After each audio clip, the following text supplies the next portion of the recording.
Hello everyone, welcome to Practice Mocks YouTube channel on regulatory bodies examination. So I hope आप सबकी exam preparation बहुत अच्छे से चल रही है. अगर नहीं चल रही है तो इसी टाइम पे उसको सही कर लीजिएगा, ठीक है. और इसी डायरेक्शन में प्रैक्टिस मॉक आपकी हेल्प करता है इन वेरियस वेज, ठीक है. एंड अगर आप नबार्ड का प्रिपेयर कर रहे हैं along with RBI, because NABARD has quite overlapping syllabus with the RBI. Though finance part is lacking, but ESI part is completely overlapped. So NABARD की अगर आप प्रिपरेशन कर रहे हो तो प्रैक्टिस मॉक ने 2024 के लिए कोर्स लॉन्च कर दिए गए. It is a PDF course. It's a PDF course which will be available at a very justified price, ठीक है. This is one thing. Now first thing I want to tell you कि if you are thinking it's too early for NABARD, it's not. See, I am not saying to start agriculture as of now. What you can do, you can enroll to the course and you can start reading current affairs from ARD perspective. You need to get the basics right. If you have not covered ESI in detail, that is the right time to cover, because वो RBI में भी आपकी help करेगा कहीं ना कहीं. ESI वाला part RBI में भी हेल्प करेगा, यहाँ भी हेल्प करेगा, ठीक है. तो अगर आप हमारा ये कोर्स लेते हैं तो हम क्या क्या प्रोवाइड करते हैं पहले मैं वो बताता हूँ, ठीक है. हम प्रोवाइड कर रहे हैं, सबसे पहले बात करते हैं हम एक कोर्स में PDFs में क्या प्रोवाइड कर रहे हैं. PDF में हम आपको दे रहे हैं study notes and revision notes. Study notes वो जहाँ पे कॉन्सेप्चुअल क्लैरिटी बनेगी, और जब एक बार स्टडी नोट्स पढ़ लोगे फिर आप रिवीजन नोट्स की तरफ जाओगे रिवाइज करने के लिए, ठीक है. Revision notes are shorter version और summarized version of the study notes, ठीक है. अब मैं आपको एक बारी खोल के दिखाता हूँ रिवीजन नोट्स को, ठीक है. मैं ये क्यों दिखा रहा हूँ, बिकॉज हमने यहाँ पे एक एडिशनल चीज़ लेके आए हैं which is called as Factopedia. Now एक इंटरेस्टिंग फैक्ट बताता हूँ आपको मैं. लास्ट ईयर नबार्ड के एग्ज़ाम में हमने फैक्टोपीडिया दिया था. नबार्ड के एग्ज़ाम के लिए वी हैव गिवन फैक्टोपीडिया. फैक्टोपीडिया क्या है basically?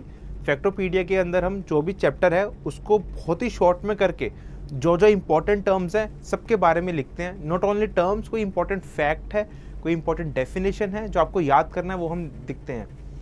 And believe me, 50% of ARD, more than 50% of ARD questions were directly from Factopedia. I'm talking about Factopedia, not revision or study notes. Factopedia से 2-3 पेज का ही होता है. अगर आप वो भी हर चैप्टर वाइज पढ़ लेते तो आप एग्रीकल्चर के 50% से ज़्यादा क्वेश्चन आराम से सॉल्व कर देते. ये तो मैं बहुत कम फिगर लेकर चल रहा हूँ, 75% तक टच कर दिया था, ठीक है, इनडायरेक्टली सिर्फ फैक्टोपीडिया ने. अब फैक्टोपीडिया क्या है मैं उसको बताता हूँ एक बार. For example, this basics of agriculture का रिवीजन नोट्स. पहले मैं स्टडी नोट्स पढ़ा, फिर आप रिवीजन नोट्स को रिवाइज करने के लिए देखोगे. अब इसके आप एंड में देख जाओगे ना, when you go to the end you will find a list, you will find a detail of Factopedia. अब मैं यहाँ पे एग्जांपल दूँ कि क्या क्या क्वेश्चन आया. आई थिंक इस चैप्टर से तो, क्योंकि सब इससे इंट्रोडक्टरी चैप्टर, यहाँ से ज़्यादा कुछ नहीं आया था because all things our basics here. But आपको ये चीज़ें पढ़नी है. सी 2 पेज में आपको एक चैप्टर खत्म हो जाएगा, ठीक है. नाउ इट इज़ नॉट कि मैं ये बता रहा हूँ कि स्टार्ट यहाँ से करो पढ़ना. अगर आप पे टाइम है तो स्टार्ट फ्रॉम स्टडी नोट्स. अगर आप एग्जाम से एक हफ्ते पहले ले रहे हो तो अगर आप खाली फैक्टोपीडिया भी पढ़ते तब भी आपके काफ़ी क्वेश्चन वहाँ पे सॉल्व हो जाते. मैं एग्जांपल देता हूँ. अगर जैसे सीड्स का लूँ, जैसे सीड्स का पकड़ता हूँ मैं. सीड्स में डायरेक्टली क्वेश्चन आया था from this thing, certified seeds का क्या कलर होता है, क्योंकि बैग सीड्स को हम बैग के अंदर रखते हैं. उस बैग का क्या कलर था सर्टिफाइड सीड्स का, तो आंसर था ब्लू. तो डायरेक्टली हमने यहाँ लिखा तो आ गया यहाँ से क्वेश्चन, ठीक है.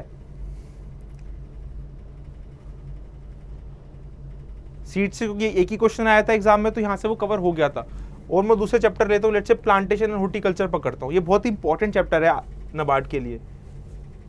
अब मैं नीचे गया, मैं लास्ट में गया, मैंने फैक्टोपीडिया देखा. अब एग्जाम में यहाँ से क्वेश्चन आया था, लेट मी सी, हाँ आया था. प्रूनिंग दिख रही है आपको, प्रूनिंग की डेफिनेशन ये एग्जाम में पूछी गई थी, ठीक है. प्रूनिंग पे क्वेश्चन आया था. क्रॉप ऑर्किड, ठीक है, इनमें नहीं था, क्वेश्चन नहीं आया था. हाँ, इतना ही आया था प्लांटेशन हॉर्टिकल्चर से. सिमिलरली अगर मैं फिशरीज खोलूँ, यहाँ से भी क्वेश्चन था. अब अगर मैं सॉइल साइंस एंड फर्टिलाइजर खोलूँ, यहाँ से तो 2-3 क्वेश्चन आए थे डायरेक्टली फ्रॉम फैक्टोपीडिया. मैं बताता हूँ क्या क्या थे वो. लेट मी सी, ओके हाँ, इरोजन पे डायरेक्टली आए थे कि पहले होता है हमारा स्प्लैश, फिर शीट, फिर रिल, फिर गली, ठीक है, ऐसे बढ़ता रहता है। तो इस पे क्वेश्चन आया था हमारा, किस पे, इरोजन पे। इसके अलावा हाँ, इस पे क्वेश्चन आया था कि क्ले, सिल्ट, लॉम में सबसे फाइन कौन सा है, कोर्स एक्सेट्रा। तो यहाँ पे हमने डायमीटर वगैरह मतलब पूरा दिया हुआ है। तो मैं ये कहना चाहता हूँ कि देखो, इट इज़ नॉट कि फैक्टोपीडिया ही पढ़ो, that is not desired, that is not also required. अगर आप पर टाइम नहीं है, इमरजेंसी है, तब आप पढ़ो, but you have to start from study notes. ये बातों की रिविजन नोट्स। अब मैं आपको स्टडी नोट्स दिखाता हूँ, एक उसका डेमो देता हूँ आपको मैं कि कैसे है वो। मैंने स्टडी नोट्स खोला, यहाँ पे you will see basics of agriculture, ठीक है। बेसिक्स ऑफ एग्रीकल्चर में देखो स्टार्ट कितना हमने किया, पूरी डिटेल में बताया, हिस्ट्री ऑफ एग्रीकल्चर बताई है, role of agriculture in the economy हमने बताया है, ब्रांचेस ऑफ एग्रीकल्चर एक्सप्लेन करी है, ठीक है। एक जैसे प्रॉपर बुक होती है ना जो पब्लिश होती है मार्केट में, बिल्कुल वैसा ही हमने ध्यान रखते हुए चीज़ें यहाँ पे रखी हैं। And we have tried our best की चीज़ें अप टू डेट हो, फैक्ट्स यहाँ पे जो भी डाल रहे हैं अप टू डेट हो, ठीक है। तो ऐसे हमने स्टडी नोट्स बनाए हैं which you can read from our website, okay. So this is about the PDF. इसके अलावा हम पीडीएफ देने वाले हैं आपको करंट अफेयर्स की, ठीक है। इसके बाद हम देने वाले आपको करंट अफेयर की पीडीएफ्स, करंट अफेयर की पीडीएफ, करंट अफेयर यानी हमारा संपूर्णा, ठीक है। संपूर्णा के हमको देने वाले पीडीएफ। उसमें क्या होगा, आपको ईएसआई के NABARD related specific general awareness के questions which can be asked, वो सब हम वहाँ पे कवर करते हैं। जो हमारी संपूर्णा एग्जैक्टली बनी होती है ना, this is for the phase 2 current affairs. Phase 2 के करंट अफेयर्स के लिए वो होता है, ठीक है। That you need to know. Sampoorna is for phase 2 current affairs, okay. और फेज 1 के लिए we have tests, we have quant, reasoning, English, sectional, जो भी है सबको यहाँ पे डिसीजन मेकिंग जो भी आता है, डिसीजन मेकिंग आता है, कंप्यूटर का टेस्ट होता है, इंग्लिश का होता है, क्वांट, रीजनिंग का होता है, जीए एंड एआरडी एएसआई सबका होता है। और हमें पता है कि क्या स्कीमा रहता है, 200 मार्क्स का 200 क्वेश्चन होते हैं, उसमें से 100 की मेरिट बनती है, बाकी सिर्फ क्वालिफाइंग होते हैं। क्वालिफाइंग सेक्शन में इंग्लिश आ जाता है, डिसीजन मेकिंग आ जाता है, कंप्यूटर आ जाता है, बाकी सेक्शन आ जाते हैं, ठीक है। और स्कोर कहाँ से, और क्वांट आ जाता है। स्कोर कहाँ से बनता है हमारा, ईएसआई, एआरडी एंड जीए।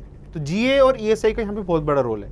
आपको बाकी जगह तो सेक्शन क्लियर करनी होती है, बट यहाँ पे आपको मेरिट में आना है, यानी कट ऑफ क्लियर करनी है, आपको करना पड़ेगा। और इस बार ये कट ऑफ कितनी गई है, अराउंड 45 कट ऑफ गई है, जो लग रहा था कम जाएगी बट नहीं गई है। तो इससे क्या इंडिकेट हो रही है, कंपटीशन बढ़ रहा है। Despite the toughness of the exams got higher, the cut off didn't increase much. Seats भी लगभग कंपेरेबल थी, तो कट ऑफ कम होनी चाहिए थी, बट ऐसा नहीं हुआ। हम सब जितने भी कोचिंग इंस्टीट्यूट्स थे, they were expecting the cut off on the line of 40 और 39, 40 +- 2, this was their best cut off. But 45 46 के अराउंड जाना वॉज समथिंग अनइमेजिनेबल, मतलब अनइमेजिनेबल तो नहीं कहेंगे, बट जो किसी सोचा नहीं था, बट गई कट ऑफ। तो इसका मतलब कॉम्पिटिशन बढ़ रहा है, you have to prepare extra, ठीक है। बाकी फेज 2 के लिए, once you clear the phase 1, phase 2 के लिए हम आपको ऑब्जेक्टिव टेस्ट देंगे जो बिल्कुल ही एग्जाम लेवल के होंगे, जहाँ पे इसके अलावा हम डिस्क्रिप्टिव भी देने वाले हैं। डिस्क्रिप्टिव में आपको हम हमारे यहाँ पे जो टॉप इवेल्यूएटर से चेक करेंगे आपके आंसर्स को, एंड ट्राई करेंगे कि आपको क्वालिटी रिव्यू मिले, ताकि उस पर वर्क करके आगे इंप्रूव कर पाएँ, ठीक है। बाकी टेस्ट है यहाँ पे, हर चैप्टर वाइज हमने टेस्ट भी दिए हैं, ठीक है। अगर चैप्टर 1 आपने पढ़ लिया तो उसका चैप्टर 1 का आपको टेस्ट देगा, 25 क्वेश्चन आपको मिलेंगे। तो इससे आपको क्या होगा कि आपने स्टडी भी कर लिया, रिवाइज भी कर लिया, क्वेश्चन भी प्रैक्टिस कर लिए, तो आपका होलिस्टिक प्रिपरेशन हो जाएगा, ठीक है। और हम टोटल अराउंड 11 मॉक्स देने वाले हैं फेज 1 के लिए 2024 के लिए। ये हम तब स्टार्ट करेंगे जब हम नोटिफिकेशन आ जाए। इसके अलावा हम एक फ्री टेस्ट यहाँ पे शायद से आगे अपलोड कर दें, ठीक है। सो this is about the NABARD PDF course. कुछ भी अगर आपको इसके बारे में डाउट है कि इसमें और एक्स्ट्रा क्या है, क्या हमें ये भी मिलेगा यहाँ पे या ये नहीं मिलेगा, आप कमेंट सेक्शन में ज़रूर पूछिएगा। We will be very happy to answer all your queries. इसके अलावा guys, it's time to enroll because a sale is going on, exam prep sale. आप कूपन यूज़ करना है EPS, you will get 25% discount, ठीक है। You will get 25% discount on selected courses, and it's a good opportunity. So enroll in NABARD, try doing current affairs like of ESI। If RBI is coming तो आप वो चीज़ कर लो। Once RBI खत्म होता है, आप जल्दी से ARD का स्टार्ट कर देना। मतलब अगर आपने नबार्ड का फेज़ 1 क्लियर किया, फेज़ 2 भी क्लियर किया, आप इंटरव्यू में पहुंच गए हो, तो उस ड्यूरेशन में ये नहीं कि सिर्फ इंटरव्यू की प्रिपरेशन करना, आप साथ साथ में नबार्ड की प्रिपरेशन भी करना। Because I am telling you कि RBI में क्या होता है कि इंटरव्यू बहुत बड़ा रोल प्ले करता है।